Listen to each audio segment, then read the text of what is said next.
नमस्कार मित्रांनो, कामगार विभागाची जाहिरात आलेली आहे आणि त्याच्यामध्ये किती कायदे करायचे तर त्याच्या संदर्भातला एक महत्त्वपूर्ण प्रश्न होता आणि त्याच्या संदर्भातलं त्यांनी अधिकृत उत्तर जे आहे ते पण दिलेले.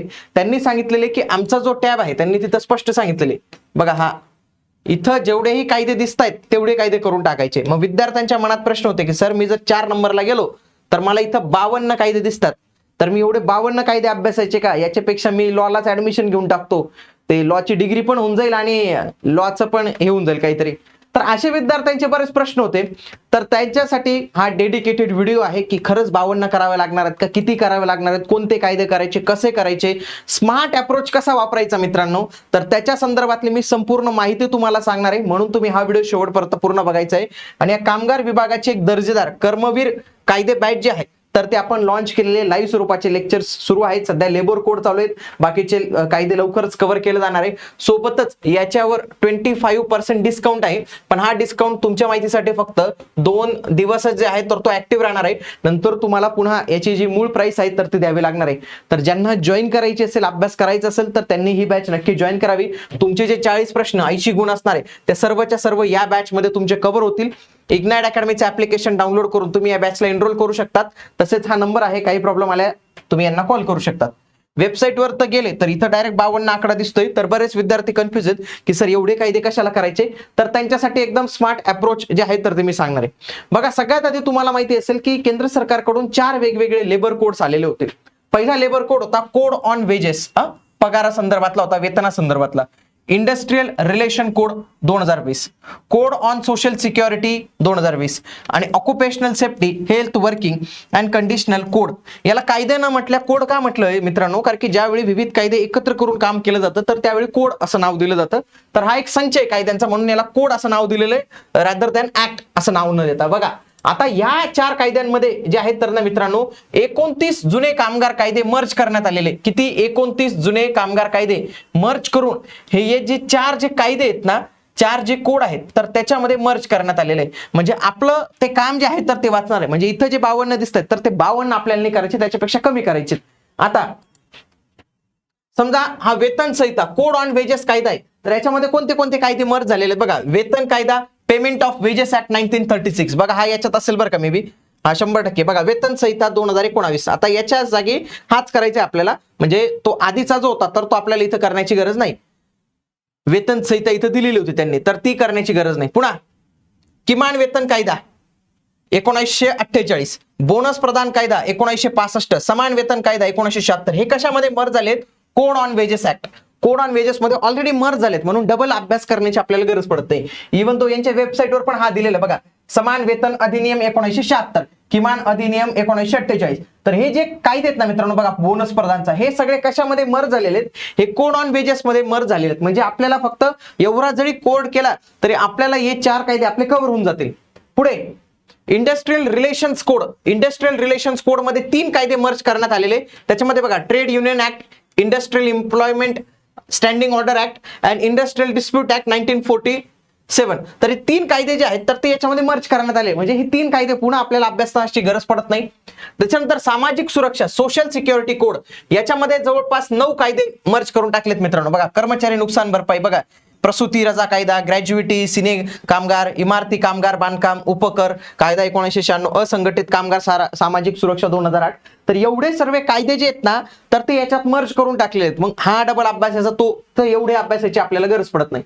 त्याच्यानंतर शेवटचा जो आहे ना, व्यावसायिक सुरक्षा, आरोग्य आणि कामाची स्थिती संहिता, याच्यामध्ये जर तुम्ही पाहिले याच्यामध्ये भरपूर कायदे गेलेले, जवळपास 13 कायदे याच्यामध्ये मर्ज करण्यात आले. बघा, महत्वाचा कायदा बघा, फॅक्टरीज ऍक्ट 1948, हा पण करण्याची गरज पडणार नाही आपल्याला, कारण की हा याच्यात जो आहे तर तो मर्ज झालेला आहे. आणि याचे लेक्चर्स ऑलरेडी आपल्या ऍपला चालू आहेत बरं का मित्रांनो. बघा, एवढे सर्व जे कायदे आहेत ना तर ते ऑलरेडी याच्यामध्ये मर्ज झालेले आहेत. आलं का तुम्हाला लक्षात? या 4 लेबर कोड मध्ये 29 कायदे मर्ज झालेले आहेत. म्हणजे ते आपल्याला पुन्हा पुन्हा अभ्यासण्याची गरज नाही. हा आपला स्मार्ट अप्रोच. आता हे सोडून जे 52 यांनी दिलेले आहे तर त्याच्यामध्ये कोणते कायदे करायचे आणि काय नाही तर ते मी पाहणार आहे. बघा, सगळ्यात आधी महाराष्ट्र राज्याचे कायदे जे लेबर कोड मध्ये विलीन झालेले नाहीत ते बघा. कोणता? महाराष्ट्र कामगार किमान घर भाडे भत्ता अधिनियम 1983, हा विलीन झालेला नाही, याचा आपल्याला अभ्यास करावा लागेल. पुढे महाराष्ट्र कामगार संघटना मान्यता कामगार युनियन अनुचित प्रथा प्रतिबंध अधिनियम 1971, हा कायदा. त्याच्यानंतर माथाडी कायदा आणि हा तर हे दोन कायदे तर त्यांनी स्पष्ट दिलेले, तर ते आपल्याला करणंच आहे, म्हणजे त्याच्याबद्दल काही विवादच नाही. पुढे महाराष्ट्र कामगार वैद्य थकबाकी प्रदान अधिनियम 2003, महाराष्ट्र दुकाने आस्थापने अधिनियम 2017, हा महत्वाचा आहे बरं का मित्रांनो. हा IMPA याच्यावर प्रश्न येतील. शॉप ऍक्टचा स्पेशल निरीक्षक पण असतो. महाराष्ट्र कामगार कल्याण निधी अधिनियम 1953, एवढे कायदे महाराष्ट्राचे अभ्यासावे लागतील. तसेच वेबसाईटवर दिलेले असे काही केंद्रीय कायदे की जे ते 4 लेबर कोड मध्ये दिसत नाही, त्याच्यामध्ये बघा बाल कामगार प्रतिबंध अधिनियम 1986, कामगार कायदे सूट 1988, वेठबिगार पद्धत निर्मूलन 1976, साप्ताहिक सुट्टी अधिनियम 1942, सिक्युरिटायझेशन 2002 चा कायदा, उद्योग विकास अधिनियम 1951, सामान्य धारा अधिनियम 1897 चा, पर्यावरण संरक्षण अधिनियम 1986 आणि लवाद आणि समेट अधिनियम 1996. तर एवढे सर्व कायदे जे आहेत ते केंद्र सरकारशी निगडीत आहे आणि जे लेबर कोड मध्ये विलीन झालेले नाही, तर हे सगळे कायदे आपल्याला अभ्यासावे लागणार आहेत. आता याच्या संदर्भातला स्मार्ट अप्रोच कशा पद्धतीने असला पाहिजे बघा. जर आपण एक्झाम पॅटर्न पाहिला, एक्झाम पॅटर्न मध्ये आपल्याला मित्रांनो जे आहे आपला जो हा भाग आहे ना, हा 40 प्रश्नांचा भाग आहे, कायद्यांचा 40 प्रश्नांचा भाग आहे. आता याच्यामध्ये दोन भाग आहेत मित्रांनो. एक, 2 कायदे फिक्स दिलेले आहेत आपल्याला, 2 कायदे कोणते येणार आहेत त्यांच्याविषयी माहिती दिलेली, आणि दुसरं आपल्याला कामगार कायदे करायचे आहेत. कामगार कायदे येणार आहेत किती? 40 प्रश्न. आता मला सांगा, या 2 कायद्यांवर किमान 5 प्रश्न तरी अपेक्षित आहेत. दोघांचं पकडलं तरी तुमचे 10 गुण होऊन जातात. 10 गुण इथंच झाले. किमान 5 प्रश्न पकडले मी, किमान 5च येतील असं नाही, किमान 5 पेक्षा जास्त येतील. 2 कायदे दिलेत, हे तुमचे 10 गुण झाले.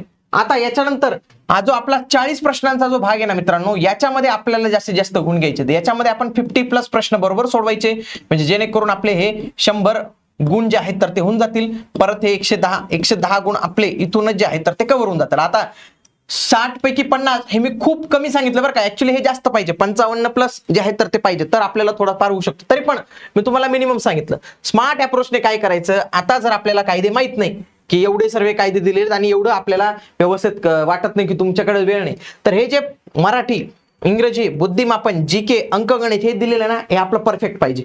कारण की या 60 प्रश्नांमधून आपण जास्तीत जास्त गुण जे आहेत तर ते घेतले पाहिजे.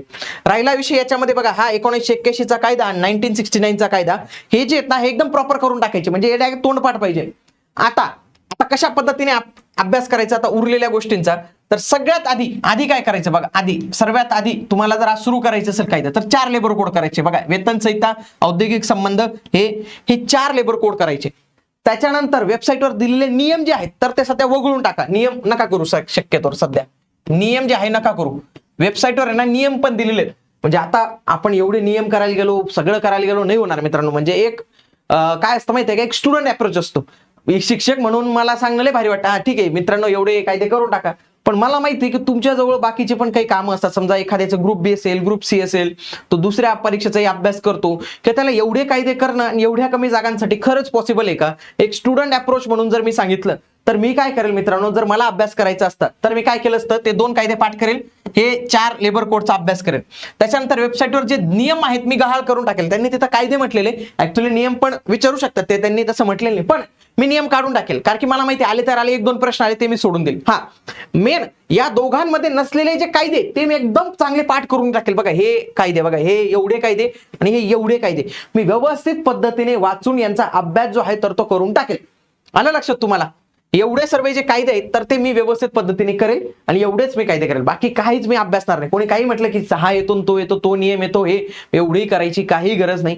हे आपल्याला चांगल्या पद्धतीने यश देण्यासाठी, चांगले मार्क्स देण्यासाठी एवढेच कायदे जे आहेत तर ते पुरेसे आहेत. तर मी अशा पद्धतीचा स्मार्ट अप्रोच आहे तर तो ठेवणार आहे.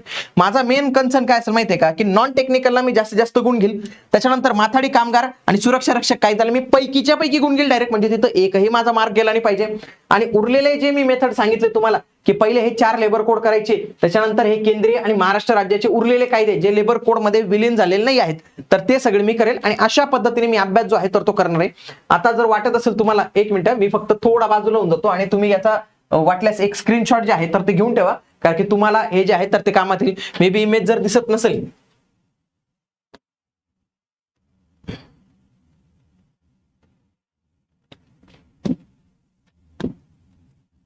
बघा वाटल्यास याचा एक स्क्रीनशॉट जे आहे तो तुम्ही घेऊन ठेवा, म्हणजे तुम्हाला अभ्यास करताना एवढे कायदे अभ्यासायचे तर ते कळणार आहे. वाटल्यास मी टेलिग्रामला पण जे आहे तुम्हाला उपलब्ध करून देतो ही माहिती कोणत्या आहेत, व तुम्ही याचा एक स्क्रीनशॉट जे आहे तर ते घेऊन ठेवा आणि एवढे कायदे तुम्हाला जे आहेत तर ते करायचे आहेत. आणि अशाच पद्धतीचे कायदे आपण आपल्या बॅच मध्ये पण कव्हर करणार आहोत मित्रांनो. हाच पॅटर्न असणार आहे.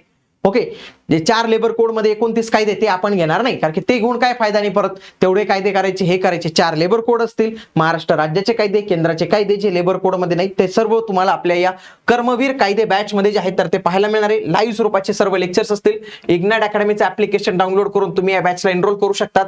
सध्या 2 दिवस तुम्हाला पुन्हा एकदा VIP 25 कोड ऑफ मिळणार आहे. त्याच्यानंतर पुन्हा या बॅचची फीज पूर्ववत होणार आहे. म्हणून माझी विनंती असेल की तुम्ही लवकरात लवकर ही बॅच जॉईन करून घ्यावी. तुमचे 80 गुण 40 प्रश्नांची एक चांगली तयारी या बॅच मधून जे आहे तर ते करून मिळणार आहे. तर भेटूया पुढील व्हिडिओमध्ये. तोपर्यंत जय हिंद, जय महाराष्ट्र, धन्यवाद.